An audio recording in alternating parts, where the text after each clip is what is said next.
जय हिंद दोस्तों, वंदे मातरम। अफगानिस्तान में अब तालिबान का राज है। तालिबान का राज में महिलाओं का कितना शोषण हो रहा है, किस प्रकार से उनके साथ घटनाएं हो रही हैं, सभी के वीडियो फोटो सामने आते ही रहते हैं। इन सभी चीज़ों में कहीं ना कहीं पाकिस्तान ने जिस तरीके से अमेरिका को धोखा दिया था, वो एक बहुत बड़ी बात थी और बहुत बड़ी चोट भी थी अमेरिका के साथ। लेकिन अब ऐसे में पिछले कुछ समय में अगर हम देखें तो तालिबान का जो रुख भारत को लेकर है वो काफ़ी ज़्यादा बदलाव वाला है। अफगानिस्तान में वैसे भी भारत ने काफ़ी बड़े इन्वेस्टमेंट करके रखे हुए हैं। जब वहाँ पर सरकार सही मायनों में डेमोक्रेसी की थी तब वहाँ पर भारत ने काफ़ी निवेश किया था। ऐसे में तालिबान अभी भी कहीं ना कहीं चाहता है कि भाई भारत अपनी कोशिशें बंद ना करे, क्योंकि वो ये भी जानता है कि पाकिस्तान तो ऐसा कुछ करने से रहा, उसके पास तो पैसा ही नहीं है।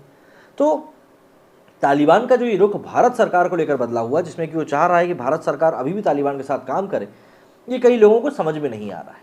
तो समझने की कोशिश करते हैं कि आखिर तालिबान के मंसूबे क्या हैं, कि आखिर क्यों भारत सरकार का इतना मुरीद हुआ पड़ा है।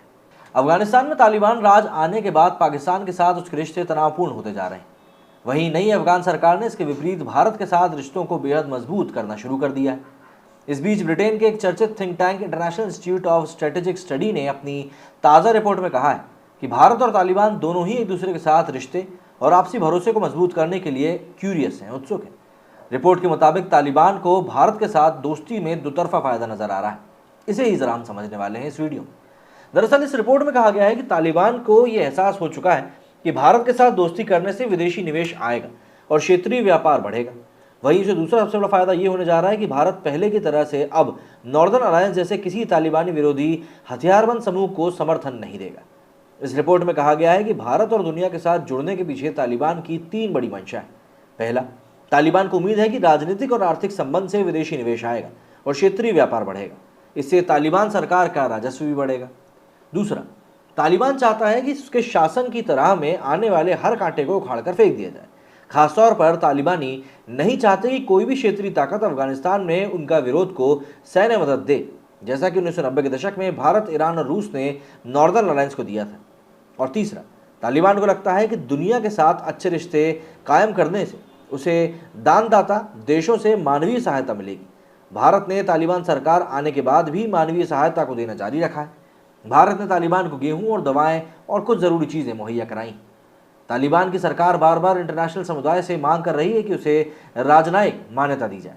उसने दलील दी कि अफगानिस्तान की नई सरकार इन मानदंड को पूरा करती है। इस रिपोर्ट में कहा गया है कि तालिबान के पड़ोसी देशों ने उसे स्वीकार भी किया है और राजनयिकों की तैनाती कर दी। हालांकि इससे तालिबान सरकार को इंटरनेशनल लेवल पर बहुत ज़्यादा मदद नहीं मिली। इस रिपोर्ट में कहा गया है कि भारत इस एरिया का एक बड़ा खिलाड़ी और उसने शुरू में तालिबान से दूरी जरूर बनाई थी, लेकिन अब अलग अलग लेवल पर दोनों के बीच में सहयोग के थ्रू बातचीत चली रही है। रिपोर्ट में कहा गया है कि जून महीने में भारत विदेश मंत्रालय के आला अधिकारी काबुल गए थे। तालिबान के कब्जे के बाद ऐसा पहली बार हुआ था। यही नहीं, 1994 में तालिबानी आंदोलन शुरू होने के बाद इतने उच्च स्तर पर भारत की ओर से पहली बार बैठक हुई। इस मीटिंग के बाद भारत ने अपने दूतावास को काबुल में फिर से खोल दिया।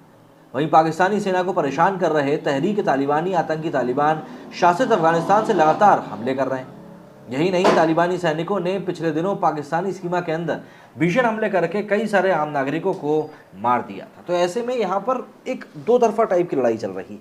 तालिबान एक तरफ से दुनिया के सामने अपना एक अच्छा रूप प्रोजेक्ट करना चाहता है, भारत को दोस्त बनाना चाहता है, वहीं दूसरी तरफ जो चीज़ें वहाँ पर चल रही हैं वो यथावत वैसी की वैसी हैं। चाहे वो महिलाओं को लेकर हो रही परेशानी की बात हो या फिर वहाँ दूसरे लोगों को हो रहे शोषण की बात हो, सभी चीज़ें वैसी ही चल रही हैं। उन चीज़ों में सुधार की कोई गुंजाइश दिखाई भी नहीं दे रही है। लेकिन कहीं ना कहीं एक कोशिश है जो तालिबान चाहता है कि वो दुनिया के सामने अपने आप को अच्छा प्रोजेक्ट करने की कर सके, और उसके लिए उसका मददगार और कोई नहीं, भारत ही हो सकता है। आपका इस बारे में क्या कहना है, कमेंट करके ज़रूर बताएं। मेरे वीडियो फिलहाल इतना ही। जय हिंद, जय भारत।